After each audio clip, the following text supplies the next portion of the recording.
తెలంగాణ రాష్ట్ర అసెంబ్లీ సమావేశాలు ఈ నెల 8వ తేదీ నుండి జరపాలని తెలంగాణ కేబినెట్ తీర్మానం చేసింది. 3.5 గంటల పాటు జరిగిన కేబినెట్ సమావేశంలో కీలక నిర్ణయాలను తీసుకున్నారు. గత ప్రభుత్వం తీసుకున్న కొన్నింటిలో మార్పులు చేర్పులు చేయడానికి కేబినెట్ నిర్ణయం తీసుకుంది. కేబినెట్ భేటీలో ఆమోదముద్ర పొందిన అంశాలు ఏంటి? కాంగ్రెస్ సర్కార్ తెస్తున్న మార్పులపై బీఆర్ఎస్ ఏ విధంగా రియాక్ట్ అవనుంది?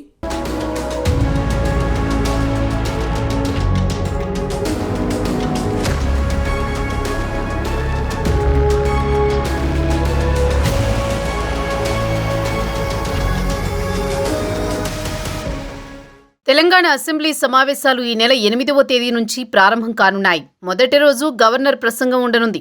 గవర్నర్ స్పీచ్ను కేబినెట్ ఆమోదించింది. అభయహస్తం 6 గ్యారంటీలు అమల్లో భాగంగా ప్రభుత్వం వచ్చిన 36 గంటల్లో 2 పథకాలు అమలు చేశామని తెలిపారు. వచ్చే బడ్జెట్ సమావేశాల్లో 2 గ్యారంటీలు అమలు చేస్తామని ప్రభుత్వం తెలిపింది. మిగతా గ్యారంటీలు కూడా ఇచ్చిన హామీ ప్రకారం ఎట్టి పరిస్థితుల్లో అమలు చేసే తీరుతామని తేల్చి చెప్పారు మంత్రులు. ఇక రాష్ట్రంలో 14,25,00,000 మంది జీరో టికెట్తో మహిళలు బస్సుల్లో ప్రయాణించారన్నారు. మేము ప్రభుత్వం వచ్చి 2 నెలలు కూడా పూర్తి కాకపోయా అప్పుడే గుడ్డగాల్చి మా మీద వేయాలని ప్రయత్నం చేయడానికి కనీసం ఉండాలి మీకు ఇంగిత జ్ఞానం. అది మర్చిపోయి ముఖ్యమంత్రి గారు మాట్లాడారు. మీరు దాన్ని గ్లోబల్ ప్రచారం చేస్తున్న దాన్ని ముఖ్యమంత్రి గారు ఫ్యాక్ట్స్ ఏంటో చూపించారు విత్ పేపర్తో. ఒప్పందం ఎప్పుడు జరిగింది, ఆ ఒప్పందానికి సూత్రధారులు పాత్రధారులు ఎవరు, కృష్ణా నీరు వదిలేసి గోదావరి నీరులో ఏదైతే 1,50,000 కోట్లు ఖర్చు పెట్టి ఎస్టిమేట్ చేసి సుమారు 1,10,000 కోట్లు ఖర్చు పెట్టి కాళేశ్వరం గట్టి నీళ్ళు తెచ్చి కృష్ణా బేసిన్లో వేస్తానని చెప్పి 7 రైట్ని ఫోర్గోయి ఎవరు చేశారు? ఇది కాంగ్రెస్. 2013 అంటే అది ఇప్పుడు ఉమ్మడి ఆంధ్రప్రదేశ్లో జరిగింది. అందుకే కదా మనం తెలంగాణ కోసం పోరాటం చేసి తెలంగాణ తెచ్చుకున్న తర్వాత కూడా ఆ స్టోరీ ఎందుకు ఇక్కడ నుంచి మొదలుపెట్టరా? అది 2014 నుంచి నువ్వు ఎలగబెట్టింది ఏందో చెప్పు. కాబట్టి ఎప్పుడు మా ముఖ్యమంత్రి గారు చెప్తుంటారు కదా, సేమ్ అదే గ్లోబల్ ప్రచారంతో కాలయాపన చేసి మళ్ళీ ఏదో రకంగా మాయమాటలు చెప్పాలా ప్రజలకు అనేది తప్ప చెప్పే దాంట్లో యథార్థము ఏమీ లేదన్నది నగ్న సత్యం.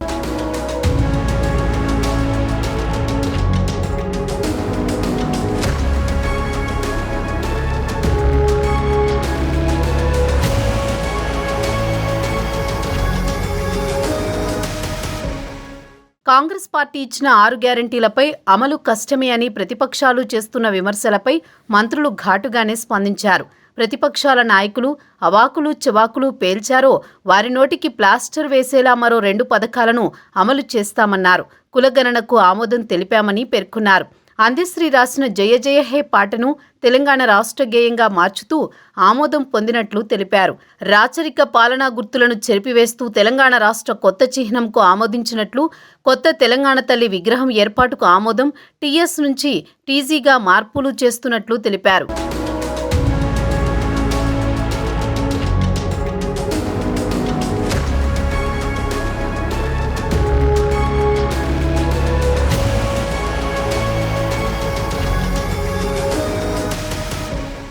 శాసనసభ బడ్జెట్ సమావేశాలు 8వ తేదీన ప్రారంభించాలని రాష్ట్ర కేబినెట్లో నిర్ణయం తీసుకున్నారు.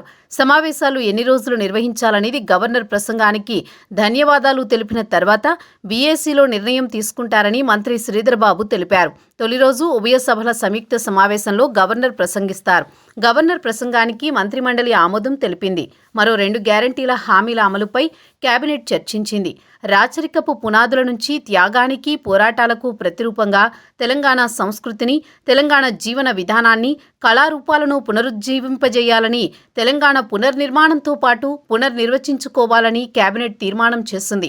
కేబినెట్ ఆమోదించి చేయటం ఈరోజు ఒక ప్రతీకగా మేము చెప్పిన ప్రజాపాలన ముందుకు తీసుకెళ్లే ప్రయత్నంలో ఇవన్నీ కూడా నిర్ణయాలు మరి ముఖ్యమంత్రి రేవంత్ రెడ్డి గారి అధ్యక్షన జరిగిన ఈ కేబినెట్లో ఈ నిర్ణయాలు తీసుకోవటం జరిగింది. మేము ఖచ్చితంగా ఈరోజు చెప్తా ఉన్నాం, 6 గ్యారెంటీలకు సంబంధించిన అంశం విషయంలో ఎవరికి కూడా సంశయం అవసరం లేదు, సందేహం అవసరం లేదు. ప్రధానంగా ప్రతిపక్షాలు ఇబ్బందులు పడకుండా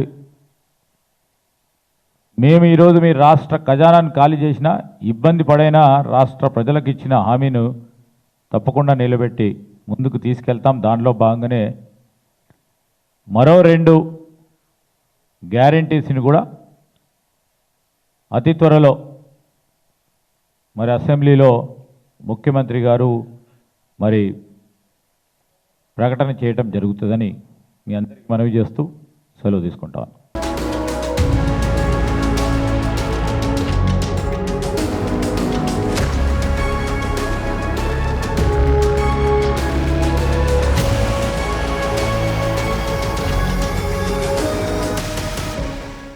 అందశ్రీ రాసిన జయ జయ హే తెలంగాణ గీతాన్ని రాష్ట్ర గీతంగా మార్చాలని కేబినెట్ నిర్ణయం తీసుకున్నారు. తెలంగాణ అధికారిక చిహ్నాన్ని మార్చాలని తీర్మానించారు. రాజరిక పాలనా గుర్తులు లేకుండా మన ప్రాంతం ప్రజలు ప్రతిబింబించేలా కొత్త చిహ్నం రూపకల్పన చేయాలని నిర్ణయం తీసుకున్నారు. తెలంగాణ తల్లి ప్రతిరూపాన్ని పోరాటాలకు త్యాగాల చిహ్నంగా రూపుదిద్దాలని నిర్ణయం జరిగింది. దీనికోసం కళాకారుల నుంచి ప్రతిపాదనలు తీసుకోవాలని కేబినెట్ నిర్ణయం తీసుకుంది. వాహనాల రిజిస్ట్రేషన్ల నెంబర్లలో తెలంగాణ పేరును సూచించే టీఎస్ అక్షరాలను ఇకపై టీజీగా మార్చేందుకు మంత్రిమండలి నిర్ణయం తీసుకుంది. రాష్ట్ర మోటారు వాహనాల రిజిస్ట్రేషన్ల చట్టంలో అందుకు అవసరమైన సవరణలు చేయాలని తీర్మానించింది.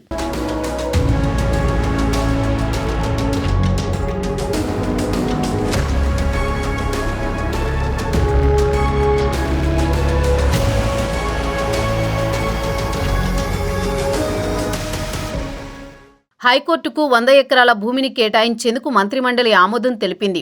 జనవరి 26వ తేదీన రిపబ్లిక్ డే పురస్కరించుకుని ఖైదీలకు క్షమాభిక్ష అమలు చేయాల్సిన విషయంపై కేబినెట్లో చర్చ జరిగింది. క్షమాభిక్షపై ఖైదీల విడుదలకు అవసరమైన న్యాయపరమైన చర్యలు తీసుకోవాలని సంబంధిత అధికారులను ఆదేశించింది. కొడంగల్ ఏరియా డెవలప్మెంట్ అథారిటీని ఏర్పాటు చేసేందుకు నిర్ణయం తీసుకుంది. రాష్ట్రంలో ఉన్న అన్ని ప్రభుత్వ ఐటీఐ కాలేజీలను అడ్వాన్స్డ్ టెక్నాలజీ సెంటర్లుగా అప్గ్రేడ్ చేయాలని నిర్ణయం తీసుకున్నారు. యువతకు ఉన్నత ఉపాధి అవకాశాలు అందించే నైపుణ్య అభివృద్ధి కోర్సులను నిర్వహిస్తారని తెలిపారు.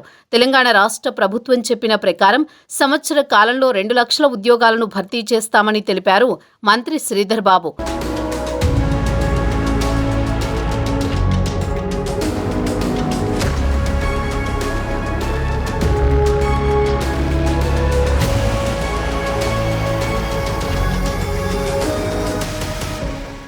తెలంగాణ కేబినెట్లో తీసుకున్న నిర్ణయాలను తొందరలోని రాష్ట్ర ప్రభుత్వం అమలు చేసే అవకాశాలు కల్పిస్తున్నాయి.